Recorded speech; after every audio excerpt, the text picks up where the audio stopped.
Hello, everyone, and welcome to another episode of the Unauthorized Disclosure podcast. I'm Kevin Gostola, joined by Rania Kalik. Hey, Rania. Hey, Kevin. And this week, we're pleased to have for our show Ollie Vargas, who is a reporter for Kawsachun News, and he's based in Bolivia. And then Leonardo Flores is joining us. He's a Latin America campaign coordinator for CODEPINK, and he's currently, while he's talking to us, he's in Quito. You're not going to stay there, but you were there as an election observer for the runoff. So thanks for joining us. Thanks for the invite. Thanks, and so as one of you, we should probably set up this election. Let's have Ollie do this part. Ollie, can you, who were the two candidates who were facing each other who had made it to the runoff? Maybe set up what was going on into the election, and the outcome was that that Lasso did win the runoff. Yeah, so obviously Ecuador has had elections. The first round was in early February, and the second round was just on Sunday. And the two candidates was essentially a traditional left-right, popular classes versus the elites. That was the nature of the runoff. So on one hand, you had Andrés Arauz, who was the candidate for Rafael Correa's party, the ex-president. And on the other hand, you had Guillermo Lasso running on a coalition of the two main right-wing parties of Ecuador. And Guillermo Lasso is someone who, he's one of the richest people in Ecuador. He's a millionaire. He used to be the director of the Bank of Guayaquil, which is one of the largest private banks in the country that profited enormously from through their speculation. They profited enormously during the worst economic collapse that Ecuador experienced in the 1990s, something that triggered mass migration out of the country. Millions and millions of Ecuadorians left for other countries in Latin America, for Spain. The country came apart at the seams, partly because of the banking crisis, which his bank was deeply involved in. So he represents, really the elites of the elites. He's beyond just a sort of businessman. He's actually really among the top section of the Ecuadorian oligarchy, and he's the person who's now won the election. And Andrés Arauz was presenting quite a different program. He's an economist. He's young, and he worked in the government of Rafael Correa. I think at the age of just over 30, he was already the director of the country's central bank. He studied in the United States, economics. He's considered, one of the top economic minds in the region.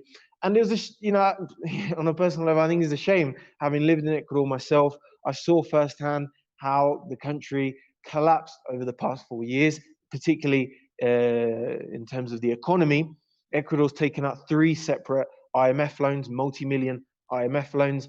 And since the moment of taking out those loans and imposing the austerity that the IMF demands, the Ecuadorian economy has gone into its worst crisis. Poverty was rising each day. Something, as someone, I used to live there, you saw it every day on the streets. And all of the images that Ecuadorian media would feed about, in Venezuela, people eating out the bins. In fact, that was the reality in Ecuador. So the fact that Ecuador is going to face a continuity of this economic policy, of this sort of IMF managed decline of the country, I think is going to be enormously damaging. And it's enormously damaging that they haven't elected the economist Andrés Arauz, because Andrés Arauz was part of the economic management team of Rafael Correa's government. And that was a government that led Ecuador to unprecedented economic growth over 10 years that he was in power prior to Lenin Moreno. So I think the direction of the country is not looking good, particularly on the economy. Yeah, it's really awful. Leo, I'd like to bring it to you since you were there as we speak. You were an election observer. Um, have there been any accusations? I've heard some rumors about people saying, "Oh, like this wasn't a fair election." So, what's your take on that? And I mean, furthermore, this was a bit surprising, right? Because people were expecting the leftist candidate to win. He had higher numbers going into this, at least in terms of polling, if I'm not mistaken. So, from your view on the ground, what was it you were hearing from other people? Because I also saw that there was a lot of these votes for like null, don't vote for either candidate. So, I guess, can you talk a little bit about your observations and what you were hearing from people on the ground? Sure. I mean, I think the vote on Sunday was carried out without fraud. It was totally peaceful. Nothing we saw indicated that there was any sort of fraud going on. And I think that's backed up by the Arauz campaign. They immediately recognized the same night, Sunday night, they recognized their defeat, which, by the way, the right wing in Latin America almost never does. But it's really hard you can't really call these elections fair, not because of what happened Sunday. Sunday was fine, but everything that happened before Sunday. Right. So over the past several years, you've had a very serious campaign of lawfare and like these really dirty tricks being played against the left in Ecuador, particularly the citizens' revolution movement and the leaders of that movement. So, for example, you had the party itself was unable to register. Then they tried to register a new party, and they were denied by the electoral authorities. Finally, they had to kind of borrow a spot from a tiny party, and like they were the ones who put forth Andrés Arauz as the candidate. This party called UNES, the Union for Hope, and this was in December that he was finally allowed on the ballot. A mere kind of 4 months ago, right, 5 months ago. Whereas other candidates already had a 4 or 5 month head start, and people people didn't really know Andrés Arauz here in Ecuador before he became the candidate. I mean, some people might have known that he was the director of the central bank, as Ollie mentioned, but for the most part, he was kind of a political unknown. So he was facing a very steep uphill battle. And then there were even more decisions by the electoral authorities that are just kind of confounding. So, for example, they refused to allow Rafael Correa to be his running mate. Rafael Correa is facing something like 30 cases against him. Some of them are allegedly for corruption, but these are totally, most of them, they're all totally absurd, right? I mean, there's no evidence that he ever engaged in corruption. And in one of those cases, he was accused of having psychic influence, literally, right? And of psychically influencing people to commit corruption. And so this was kind of the justification that was used to ban Correa I'm from gonna use running. that next time. If I ever get in trouble for anything, I'm gonna use that. I'm gonna be like, I was psychically influenced by Rafael Correa. Yeah, and in addition to that, the Andrés Arauz's campaign was not allowed to use Rafael Correa's image in any way, and yet the right-wing campaigns were allowed to use Correa's image in a negative way to attack Arauz. Mm. So, I mean, it was the odds were stacked completely against Andrés Arauz, and really, it's really kind of surprising that he got that much of the vote. I mean, I know that the polls leading into over the past few weeks showed that I was kind of ahead, but as like we came closer to election day, that lead was shrinking because the undecided vote was going for Lasso. I think they had such a smear campaign against Arauz. I mean, we can go into that more, and also the media in Ecuador. It's completely corporate dominated. There are no alternative voices, particularly on television.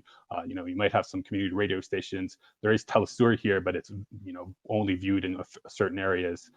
So the odds were against Arauz, and that's, I think, the primary reason that he lost.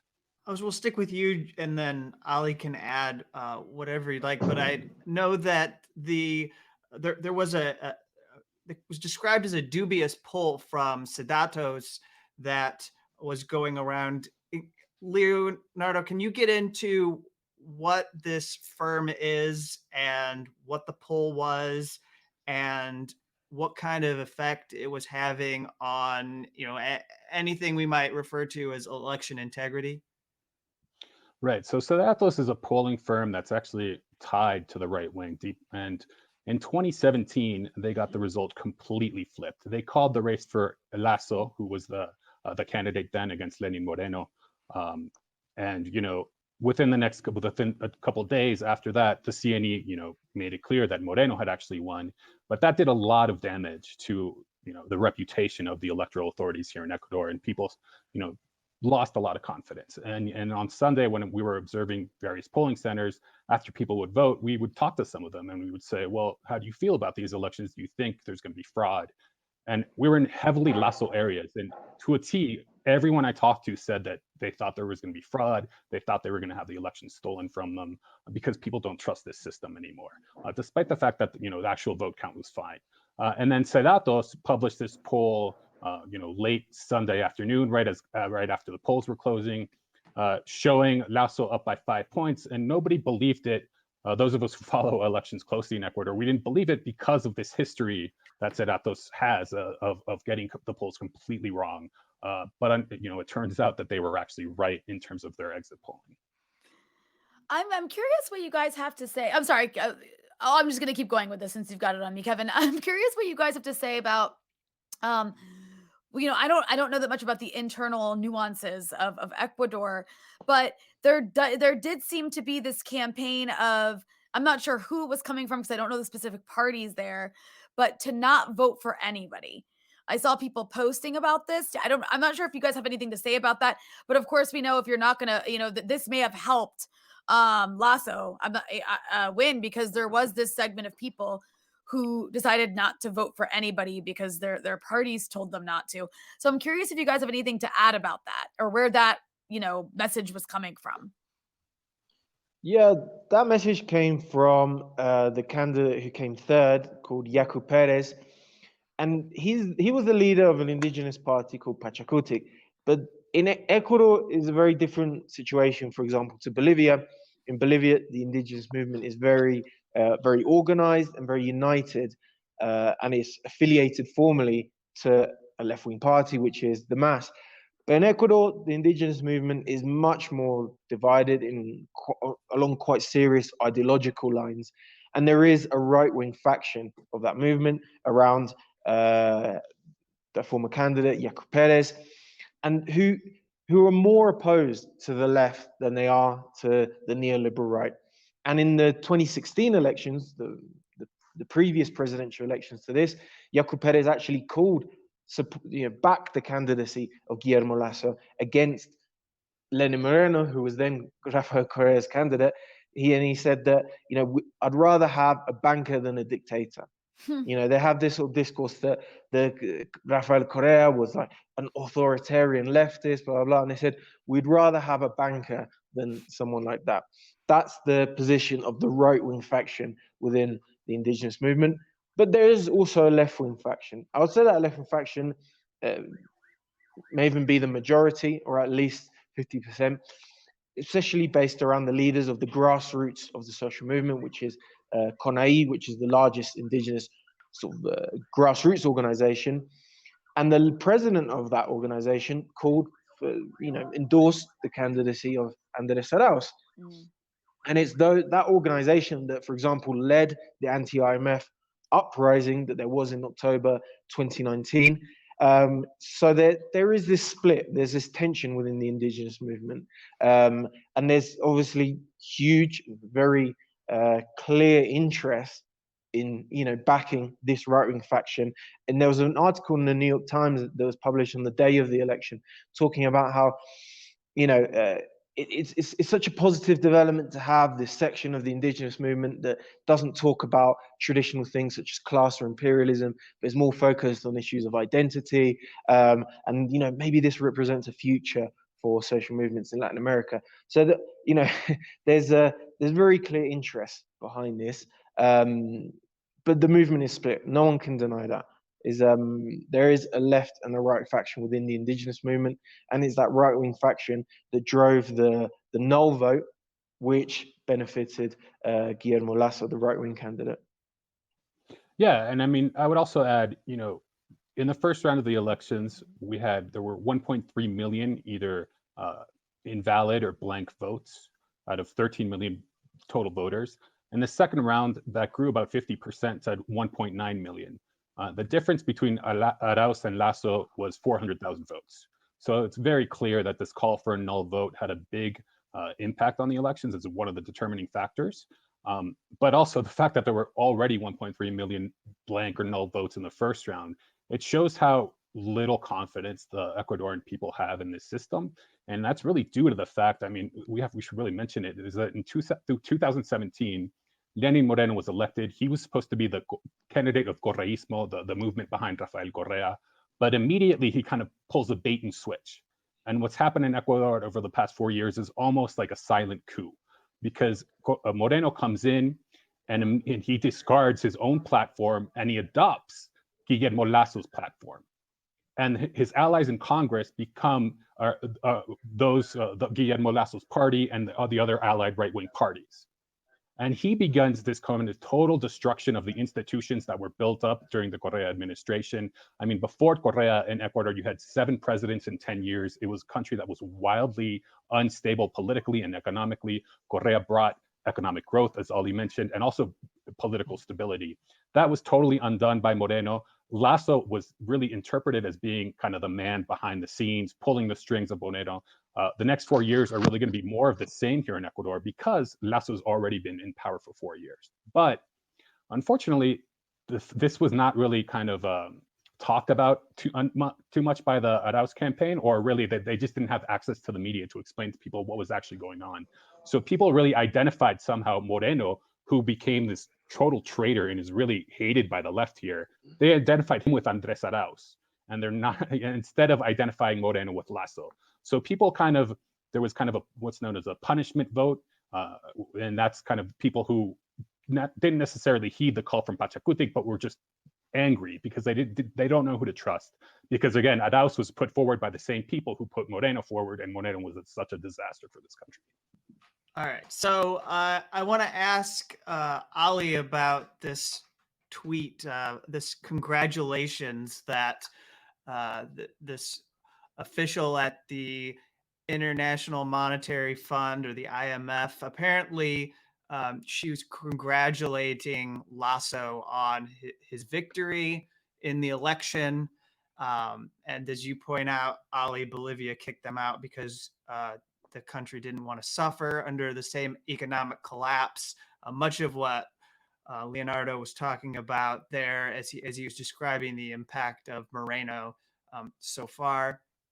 And I suppose it's worth noting very explicitly that he, if I understand this correctly, you can correct me if I get this wrong, but if I recall, in the initial election, the people who were associated with Moreno did terrible in the election compared to the other candidates. But why don't you speak to this issue of the IMF? I know there was a loan that was obtained early in Moreno's administration. So speak to that neoliberalization of Ecuador in the last few years. Lenin Moreno was elected as the candidate of Rafael Correa, as a candidate of the left. And Lenin Moreno was actually Correa's vice president. And, you know, there's lots of videos of him from previous years traveling to Venezuela and talking about revolution and things like this. But once he's in power, something quite extraordinary happens in that he reneges on all of the program that he was elected on. He jails and persecutes his own, former comrades. Rafael Correa is not in Ecuador. He's in Belgium, and he has an arrest warrant. He'd be arrested if he steps foot in Ecuador. The same is true of most of Correa's senior ministers at the time. And Moreno was part of the same group, but once in power, he turns against them and persecutes pretty much all of the leadership of the left. And that's I would say that's a big reason for the electoral defeat on Sunday. This was a movement that had its head cut off through the political persecution led by Lenin Moreno. But another important issue is the issue of the economy, where Rafael Correa built, what you could call a post-neoliberal economy. Moreno turned back the clock, privatizing industries and taking out loans of the IMF that required austerity to be able to pay them off. I mean, just since 2019, just in the past couple of years, in 2019, in 2020, there was a $6 million IMF loan. And later that same year, there was a $2 billion IMF loan. And there was the first IMF loan, I think, was a year after he came to power. And the conditions of these loans was heavy cuts to social spending. And that's what triggered the uprising in October 2019, was when the IMF required the government to cut fuel subsidies, which would make fuel more expensive and make the price of public transport more expensive, and that triggered a general strike across large sections of the country, and the indigenous movement flooding in to the capital, to Quito, to face down the state in an absolutely extraordinary uprising. I was there at the time. The whole city paralyzed. You'd wake up in the morning, the floor outside your house would be strewn with tear gas bullets, just burning piles of wood everywhere from the barricades. The city totally collapsed at that point under the weight of a popular uprising. And although that was one, they forced concessions from the government at that moment, a lot more neoliberal measures came.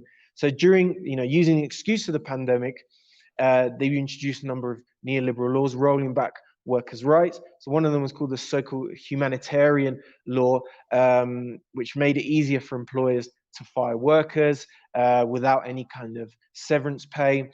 And throughout the pandemic, even though Ecuador was one of the worst affected by COVID, there's videos that went around the world of people dying in the streets, people's bodies being left on street corners in the city of Guayaquil, especially.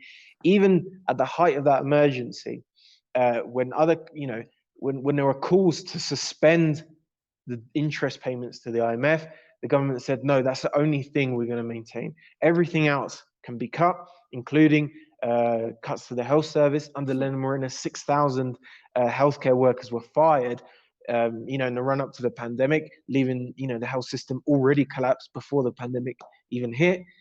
But all of that was cut. But the only part of public spending that was prioritized was servicing the debt that they had with the IMF. And that's the root of the country's just economic collapse over the past 4 years. And it's something that's going to continue because Lasso was someone who, co-governed these past 4 years. Lasso himself praised Lenin Moreno's economic policies. He said, where he does things, where he adopts sections of our program, we'll praise him, and we're happy to do so.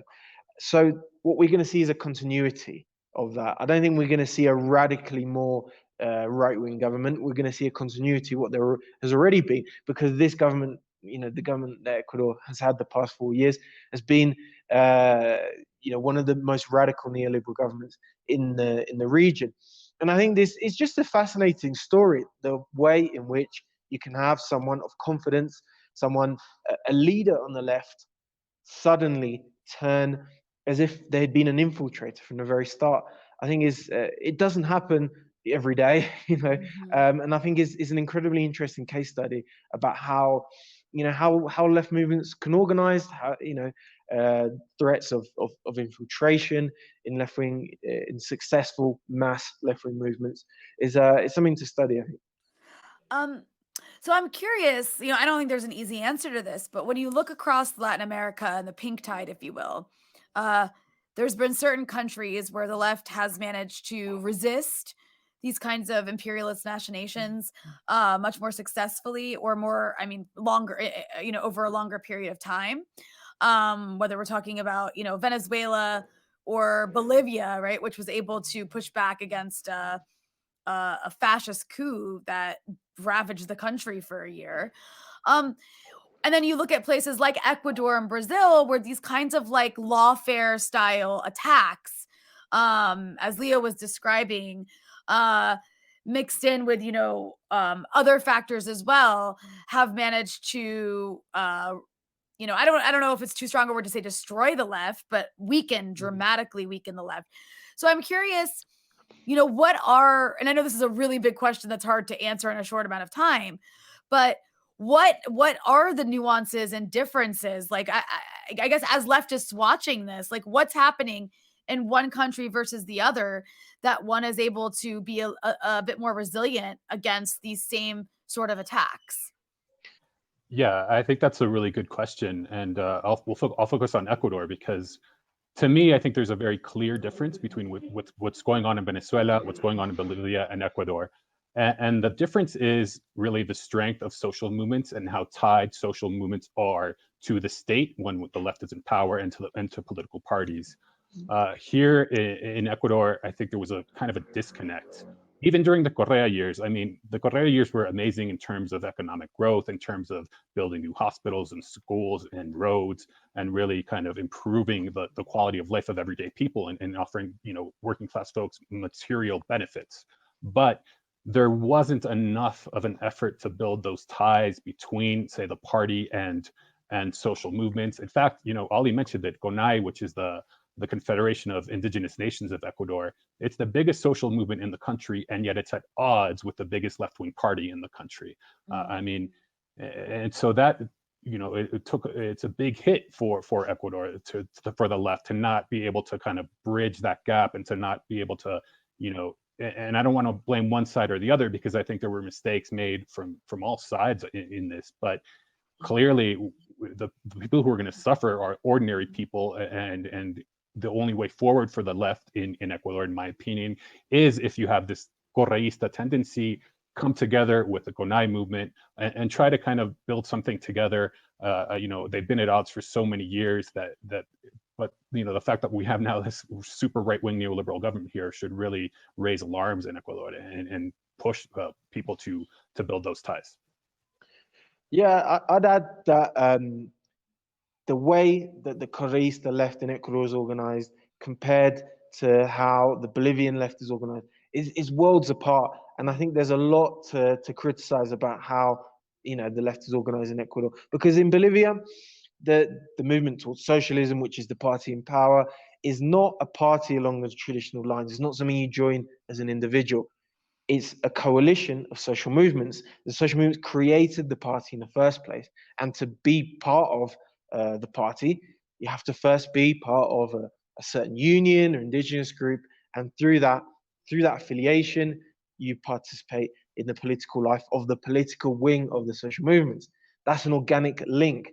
And when the coup happened in Bolivia, Evo Morales, a lot of the most senior ministers of his government were persecuted, exiled, jailed, including a number of union leaders as well.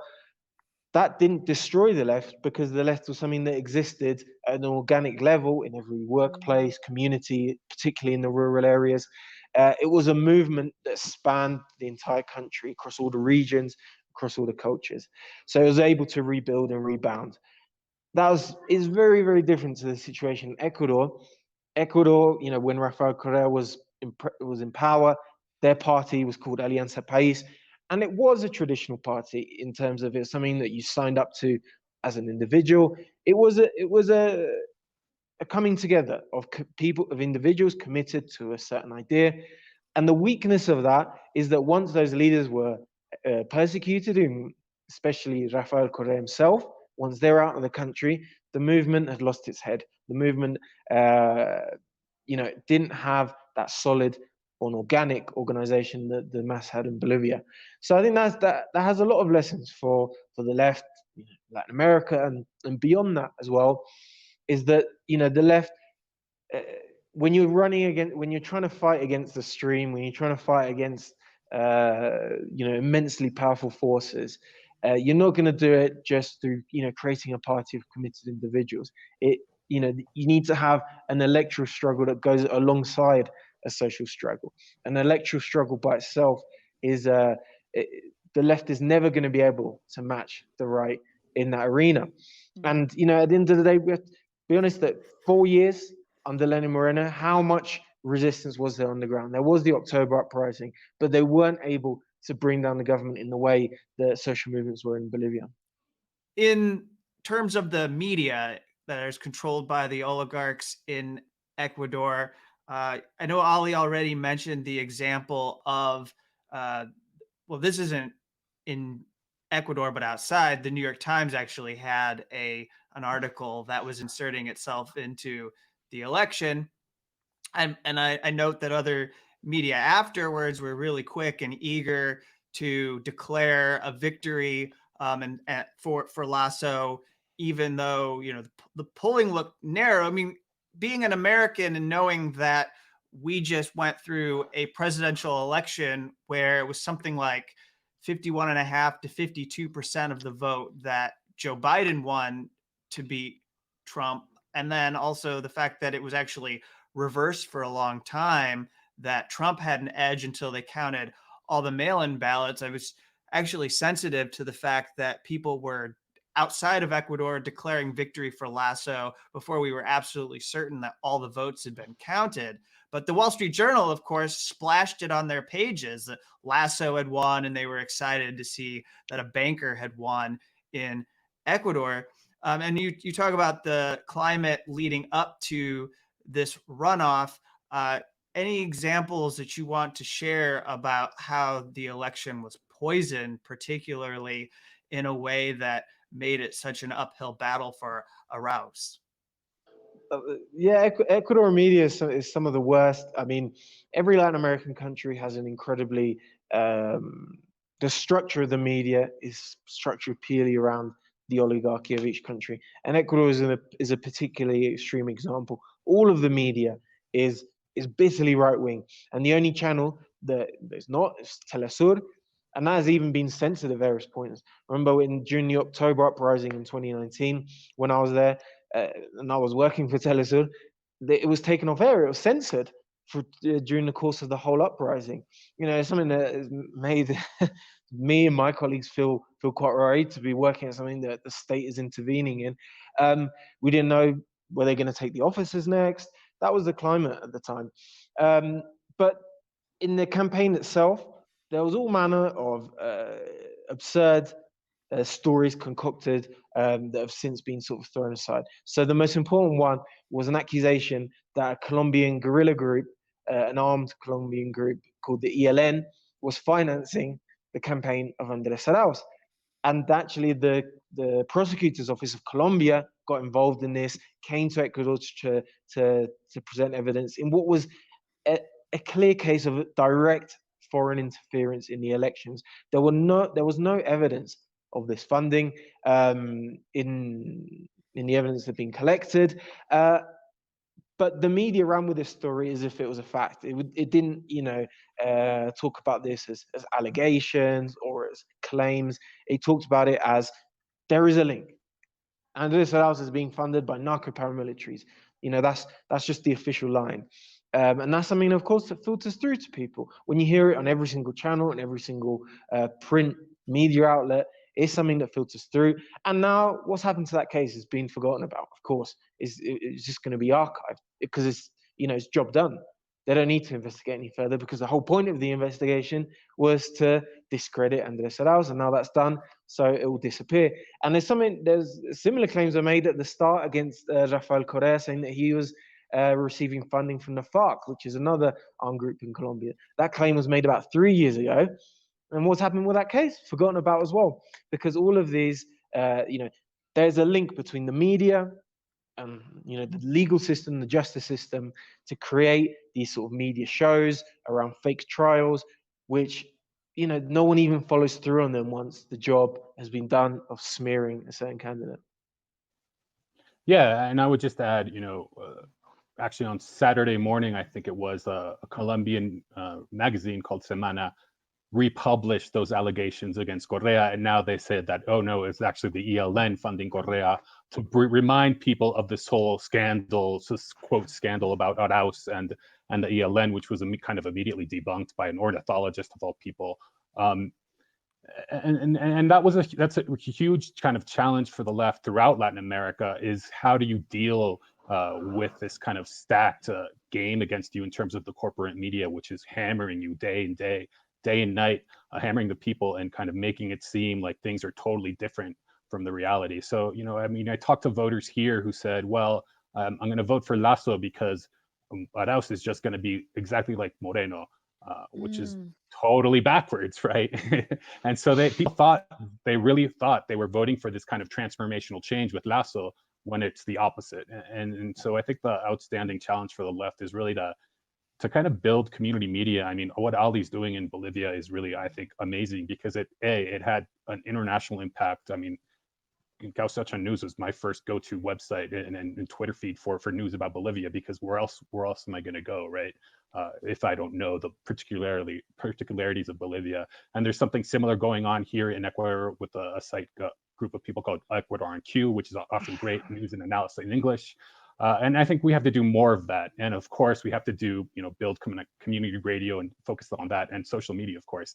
To me, it was very shocking that kind of Lasso was, trending, and all of his kind of talking points were trending in Ecuador in the last kind of 5 days of the campaign. Social media is where we can actually have an impact on the left, and yet Lasso kind of dominated that space, and that was very unfortunate. All right. So are you enjoying listening to the show? You should be. And if you are, you'll want access to our premium content, which you can find at Rockfin. Kevin, tell them about Rockfin. Yes, we're up on rockfin.com. You can find us there at this URL, rockfin.com/unauthorized dis. And this channel is where we're going to get away from the demonetization that is happening on YouTube.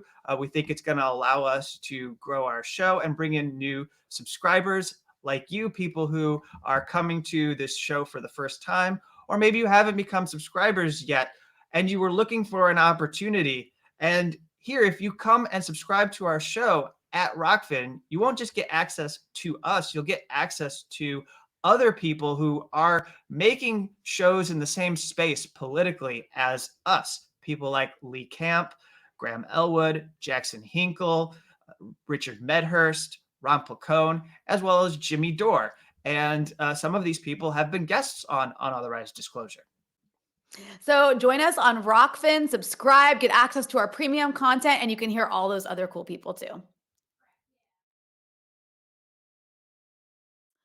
So I want to, I want to continue this conversation around the issue of Latin America, but I can't help but bring up the fact that I see Medea Benjamin has now been released. Can we talk real quick about what happened to Medea on her way back from Ecuador? She was doing election monitoring with you, Leo, right? Yeah, she was doing election monitoring with me, and she left this morning. And I'm glad to hear that she was released, because last I heard that she was still being What did she interrogated. say? I can tell. Let me just real quick. I'll read her tweet. I was just checking. She said, I was held for 1.5 hours at customs in Miami and interrogated about what life was like in Venezuela, even though I was coming from Ecuador. Goodness me. Yeah. Yeah. And one of the agents who interrogated her asked her if Maduro had won the elections in Ecuador, which is totally ridiculous, of course.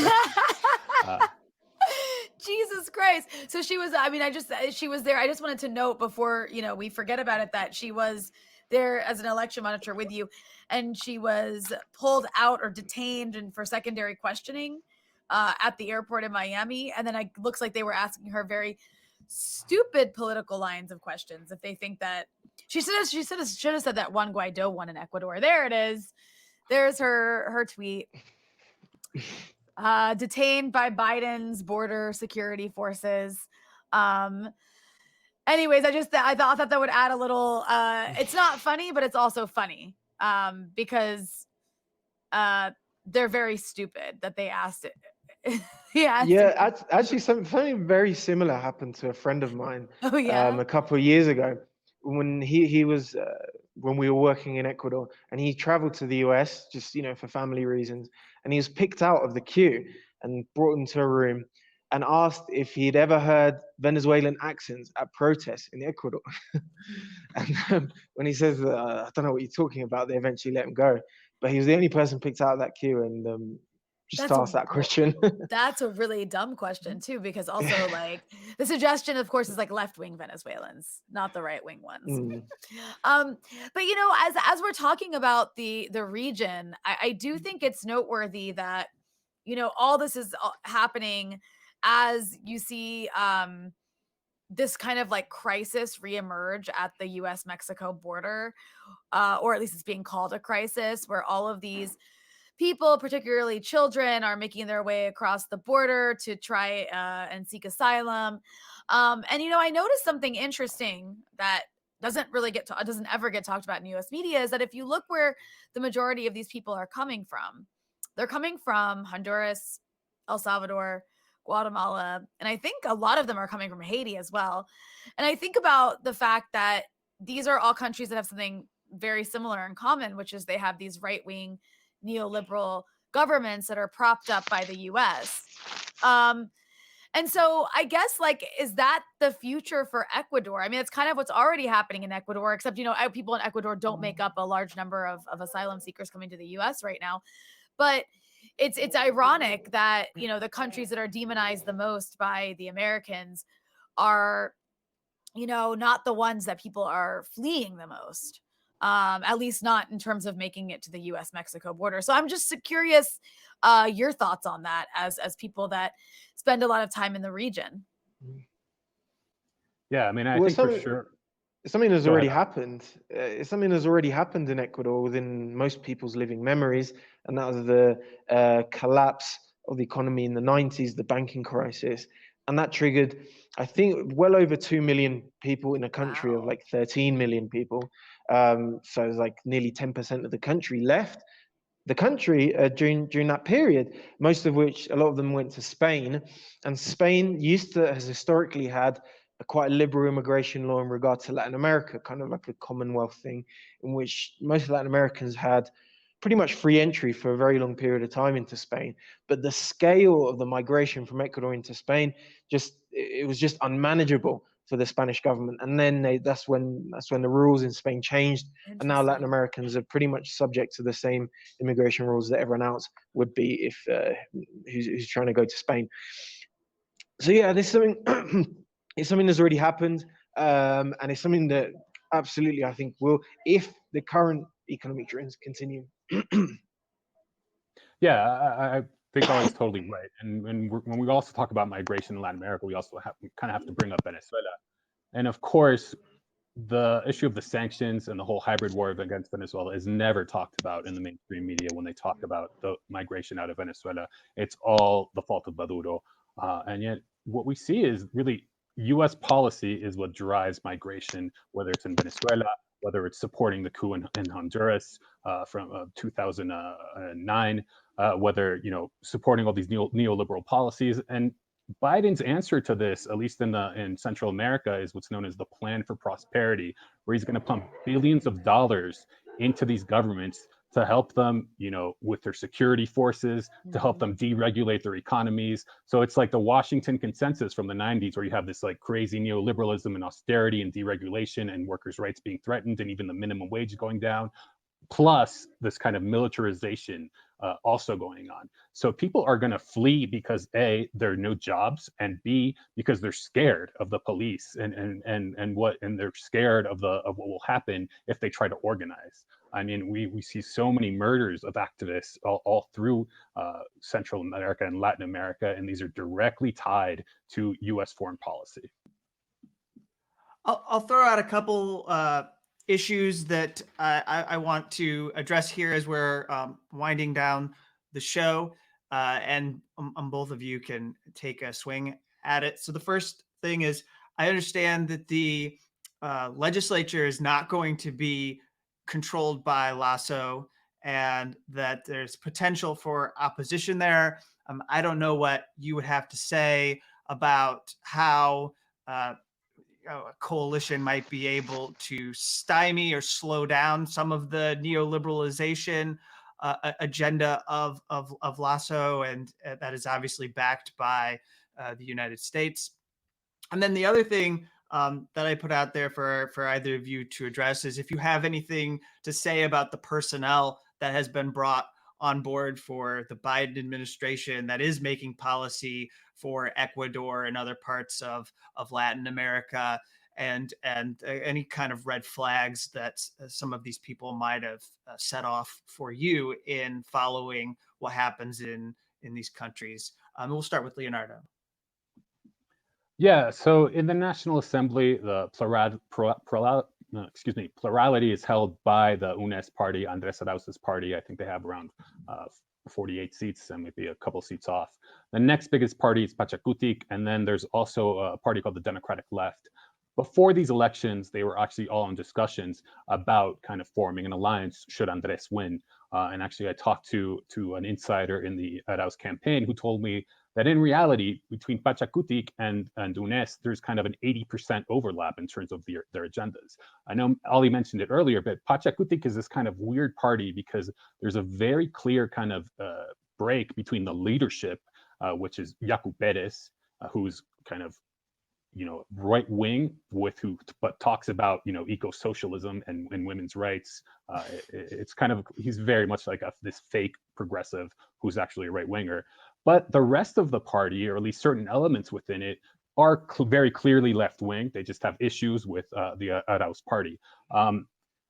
It's going to be very interesting to see, because over the past 4 years, we saw such political persecution against the citizens' revolution here in Ecuador that, anyone who really kind of tried to step up and denounce what was going on was immediately hammered by the justice system here, including the former vice president, Jorge Glass, who was basically the first whistleblower saying Moreno is actually, making alliances with the bankers. We've got to be careful. And what happened was Moreno then stripped the vice president of its powers unconstitutionally, and then they fabricated this corruption case against him. He's been in jail for 4 years. I mean, this is one of the most important political prisoners in Latin America, and we never hear his name in the mainstream media, Jorge Glass, the former vice president.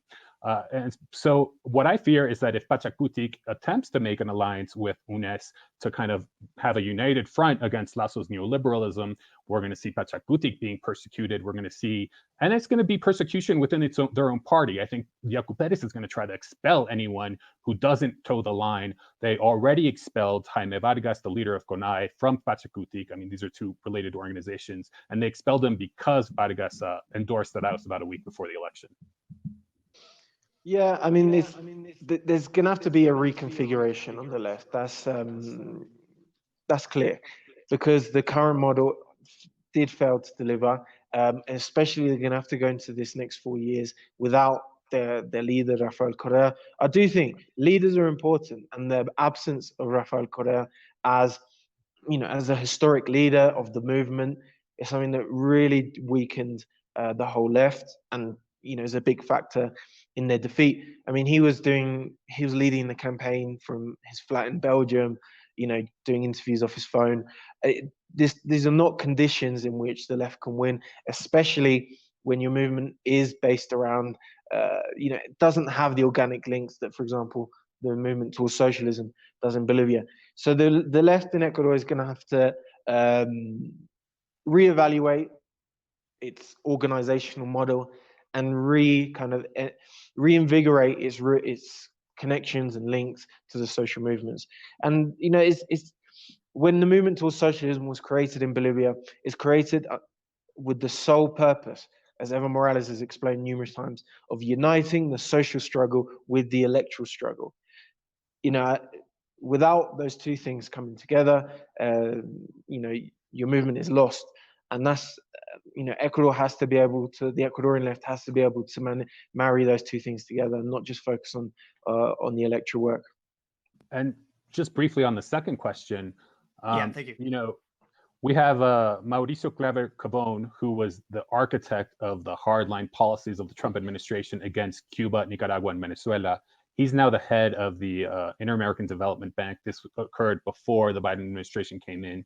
But from that position, he has a lot of kind of discretionary power in terms of who is going to receive, financing and loans and everything. And there was a big pushback from Latin America when Claver Cabón was installed as the president of the IIDB, and yet I don't know that the Biden administration wants to take on that fight of removing him from office. There's also a guy named Juan Gonzalez, who's now, I believe, at the NSC for the Western Hemisphere. He's a guy that, from my understanding, is actually willing to engage in dialogue with all sorts of actors, but he's also has very close ties to Colombia in terms of Uribe and Duque. And really, when we talk about foreign policy towards Latin America now, we can't ignore Colombia, because they have a huge, huge amount of influence over the White House, over Congress. They've taken up a lot of space. And that's actually, unfortunately, space that was kind of, there was a vacuum created over the past 10 years because Bolivia had to break ties with the United States. Venezuela had to break ties with the United States. So this let kind of Colombia take over, and now they dominate the narrative. And of course, their narrative is one of anti-communism and anti-Venezuela, anti-Bolivia, and anti-Cuba. Yeah, just on that second question, I wanted to add that I think it was actually today the Biden administration named the new head of USAID for Latin America, a woman named Marcela Escobari. She's Bolivian. And it's interesting because the USAID has been expelled from Bolivia for an incredibly long time, as soon as Evo Morales took power. And they're expelled precisely for intervening in domestic affairs, funding right-wing movements, and trying to divide the existing social movements in the country. USAID is seen as a arm of colonialism, yet is now being headed up by a Bolivian. It's a funny situation. An agency like that being led by a Bolivian, but is actually banned within our own country. I think this should tell you something about the relationship between these right-wing Latin Americans in their own countries. There's certainly no patriotism in that regard. The whole of the Latin American upper class is something that's completely tied to the financial interests of the United States. And just to add about this person who's been named to USAID, I think it was one of the Gray Zone folks, maybe Anya, who tweeted that she was actually working at a consulting firm with Ricardo Hausman, who's this kind of very right-wing Venezuelan who has a lot of influence on U.S. policy, at a consulting firm, that's basically making money off this war on Venezuela, where we have seen 100,000 people die over the past 4 years because of the brutal sanctions on the country.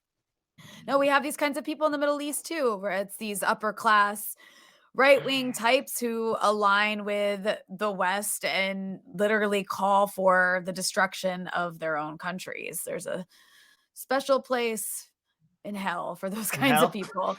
Yeah, I mean, I don't say that. I don't say that lightly. I mean, the idea you are literally killing people. You are assisting in the murder of your own people when you do that.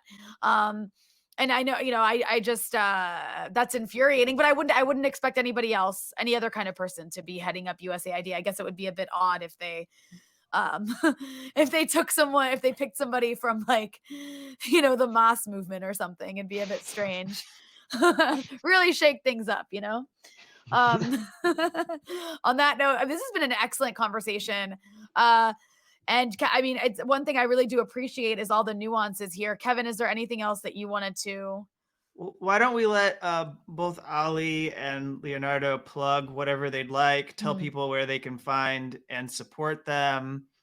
Tell us a little bit about, maybe I'll attach at the end of our show the little video you have for Kawsachun and show everyone what kind of media is challenging the oligarchy in Bolivia, and let people know that that's out there, because you do really good work, Ollie. And then obviously people are familiar with CODEPINK, but go ahead, both of you, tell people where they can find you, and then we'll wrap.